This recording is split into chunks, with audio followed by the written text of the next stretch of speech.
Now, if you're not a cook, this is the way for you to provide for your family. This is the way to cook, which is a slow cooker. I'm going to show you what I do. Now, normally I just run this under the tap, but I'm just going to show you. Plug it in.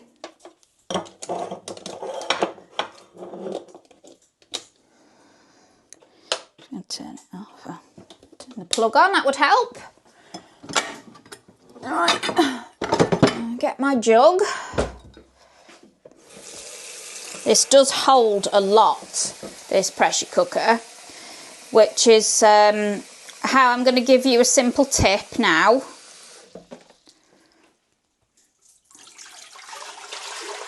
Of how to, what's the word? If you cook, say, a chicken or a joint of pork, it can be quite fatty. This isn't so much, I'll explain in a minute. As you can see, this is going to be probably 4 jugs in here, 4 jugs. This juice that comes out of these steaks, these pork loins, that is going to give me the base of my gravy. It will do me tonight. I will probably freeze two containers of this liquid, freeze that, and then use that for when I do fattier meats. Now, on another one of my videos, I did explain it was the vacuum sealer. I always buy bigger packs of meat and divide it and freeze it.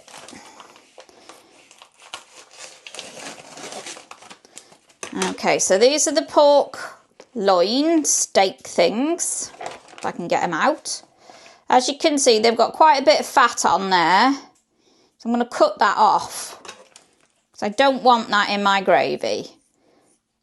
Thank you very much. So I'm going to keep some on because it does add to the flavour. And I'm not on a diet. Probably should be, but I'm not. Another one with a bit of fat on that's going to come off now. Now, if you're planning ahead a lot, you can always put more water in so you can get more stock. But it obviously dilutes a little bit. So you'll get the flavour, but it might not be as tasty. Because you won't have as much meat. It'll be more diluted.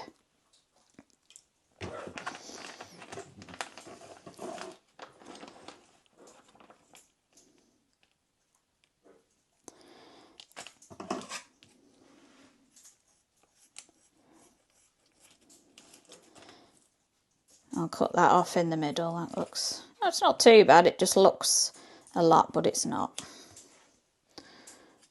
So it is 11:30.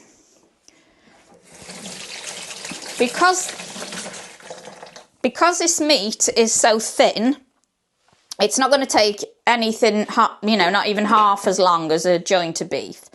So it's going to go on low and it'll be ready for probably 5:30, probably 5, if not before then. So that's going to be cooking all day long. Did you notice I didn't brown it? Why do you need to brown it? There's no need. Even with steak, it turns brown anyway when it's cooking in water. You don't need to brown it. I can't understand why people do. It's just a waste of time. And chicken goes white. It doesn't stay pink. It doesn't look raw still, just because you haven't seared it or fried it a little bit. If you don't know the technical terms, people fry it a little bit to brown it, but it browns anyway. I don't cook lamb, so I can't say about lamb, but this is the easiest way to cook. I think a roast dinner is the easiest meal that you can do. Okay, so I say roast, but if you slow cook the meat, you can't go wrong. So you can do beef, you can do pork loins like this. Nobody will know that you haven't actually roasted it. It'll be delicious because it'll fall apart. Nobody will care. So if you're not a cook, this is the way to cook your meat. I've even done mince in this, wait for this, on keep warm before I've gone to work in the morning. I go to work, it would have been in about 7 o'clock, and we eat at 6. So I've put the mince on keep warm all day till about, as I say, about 5:30, 6, something like that. It's cooked. Why would you come home from work to fry mince when you're knackered, you've been at work all day, when you can just put it on keep warm in the slow cooker? It will cook because it's been in such a long time. That keep warm setting is enough. It's enough to cook it for the whole day. The whole day, because mince is such a fine meat, it doesn't take long to cook like these. These won't take long at all. And it's the easiest way to cook, honestly. If you're going to try and cook, if you're not a cook, get a slow cooker. That'll take the guesswork out of you cooking meat, burning any food. I will show you later how to do potatoes. Carrots or cabbage we've got. My husband very often says to me, how do you know how many potatoes to do? Now the way I see it is one potato and peel it.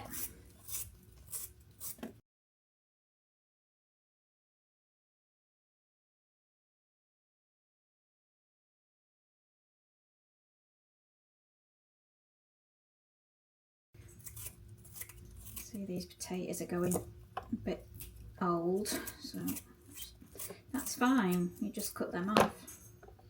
Right. Now how do you judge how many you need?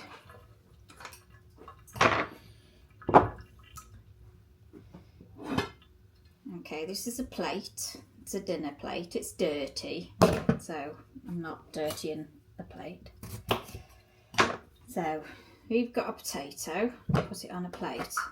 Is that going to be enough for one person? No, it's not. So we're going to do another potato.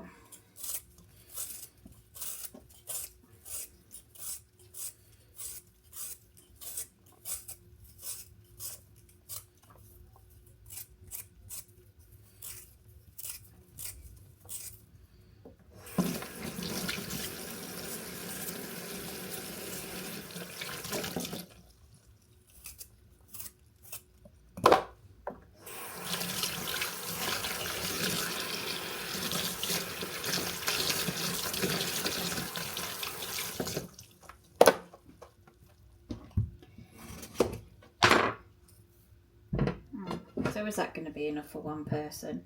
Yeah, probably. So if there's 4 of you, that's the way to judge it.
Personally, I cut my carrots into batons.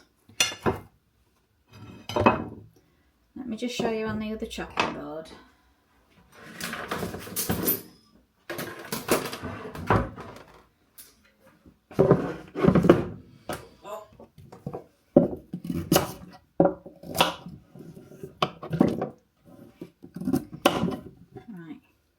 This is a baton.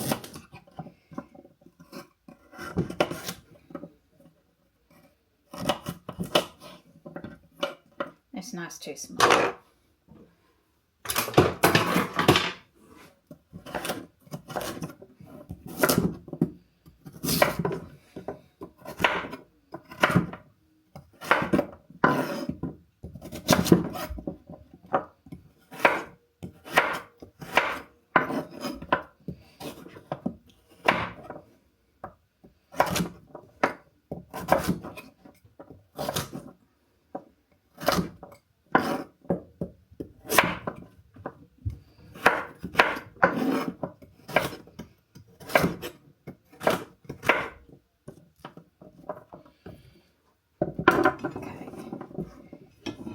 Get your plate.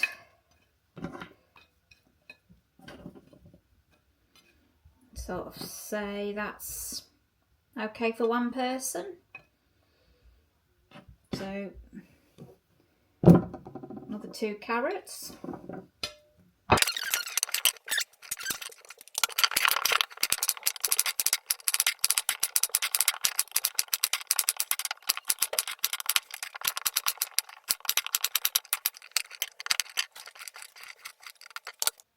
I had a comment on one of my videos by somebody who was very angry, telling me I wasn't going into detail on how to use the pressure cooker.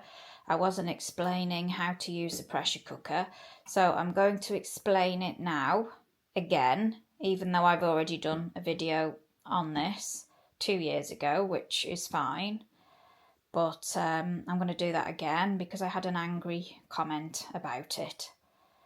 So I'm going to go ahead and do that, okay? This is the pressure cooker. Inside, you can see at the back, hopefully, minimum there, where my finger is, maximum there. This is my cooker hob. I'm going to turn it on. My hob goes up to 19, so all my rings go to 19. So I'm going to turn it on initially to 19. Because it is an induction hob, you have to have something on top of the hob for it to work at all. So I'm going to wait to turn it on. So that's my pressure cooker. So I'm going to put a little bit of salt in there.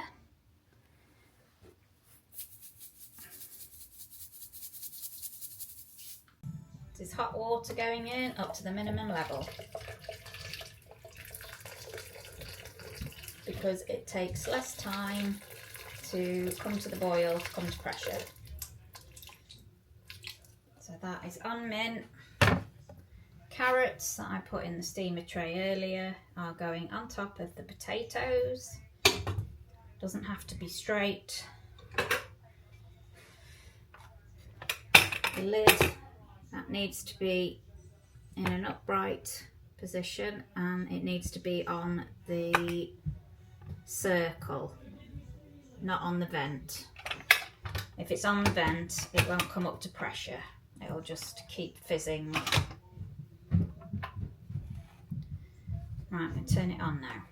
So the hob is on 19.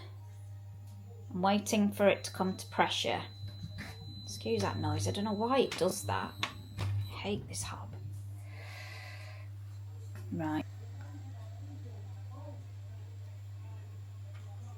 Now we just need to wait for this to come to pressure now, and as soon as it's come to pressure, this red digit thingy knob will pop up.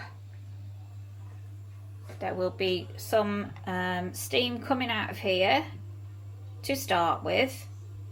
When it gets a bit loud and a bit frightening, which is what people are wary about with pressure cookers, then we turn the temperature down on the hob, and then it will quietly start to calm down and be a nice, safe sounding noise that you will get used to. It's fine. I just wanted to add that Potatoes and carrots are both a root vegetable, so both of them take the same amount of time to cook, which is why I am cooking them both in the pressure cooker. You can cook other vegetables in there as long as it's root vegetables and they all cook at the same time. You can cook vegetables in there that take less time, but they will be overcooked and they might look all like soggy and limp, but they won't. It's no damage or anything. It's just they'll be overcooked.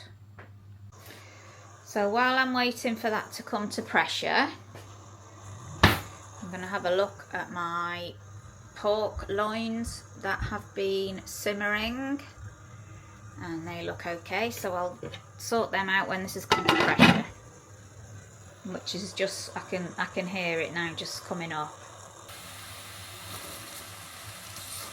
Right, okay, this is real time. Luckily it was 2 minutes, so I'll be able to tell you how long I'm waiting now. Leave it on that temperature, leave it on that setting. Now I'm going to wait for the noise, because this is why people are afraid. They think it's going to explode, but it's not. Just takes some getting used to. That's been on 30 seconds now, on full pressure, on full temperature.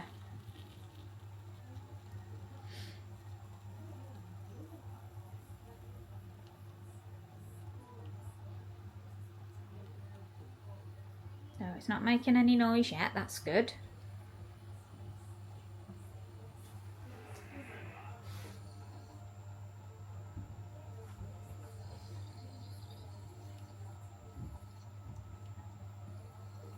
I'm going to start timing it as well because I don't want it to overcook. 8 minutes for potatoes and carrots is usually sufficient.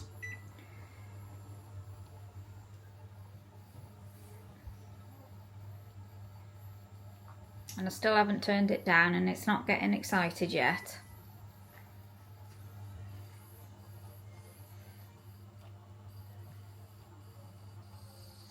Ah, here we go. So when that noise happens, it means there's too much pressure built up inside and it's releasing it at the back, which is making the noise. So all we need to do is turn it down. So my hob is on 19, I'm going to turn it to 10.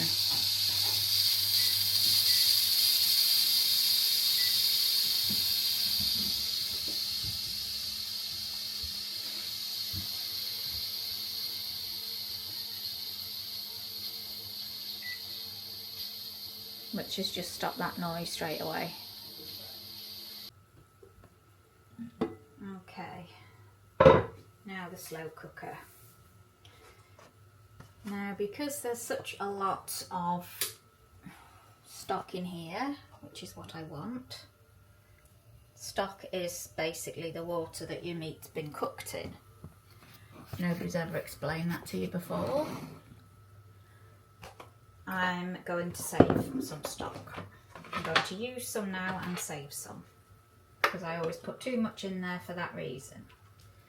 Now, you'll notice there's lots of bits in here. It's basically bits of meat.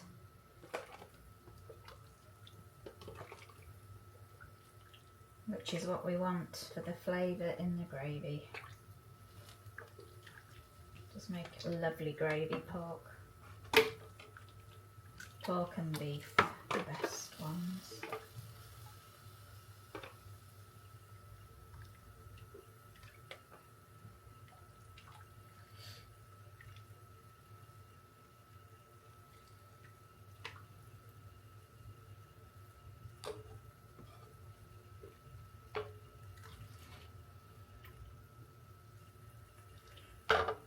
So that's my stock for the freezer. Okay, that's my own for today now.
you see those little bits of meat floating around in there.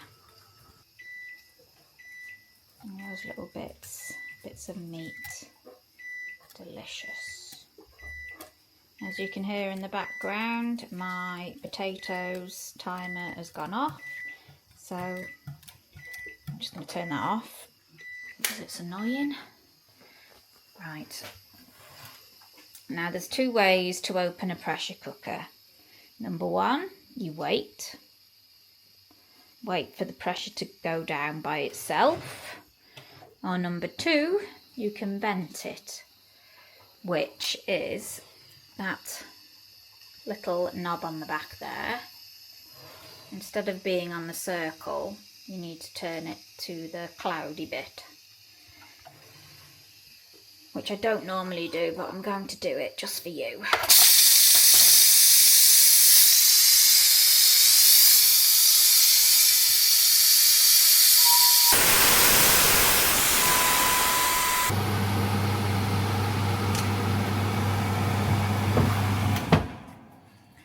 So you can see there the pressure has dropped, so it's safe to open now. And this pressure cooker is just a one hand, that's all you need. So there's the carrots on the top. I'm just gonna, yeah, they're fine. I just stick my nail in. You can use a fork or whatever you want. I'm going to drain the potatoes and mash them.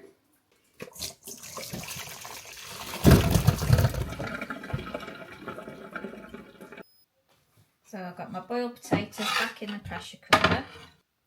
I'm going to use my potato masher and mash those. And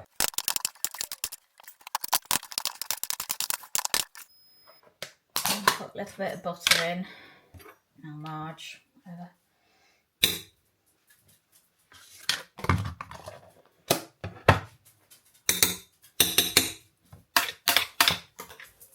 Other brands are available.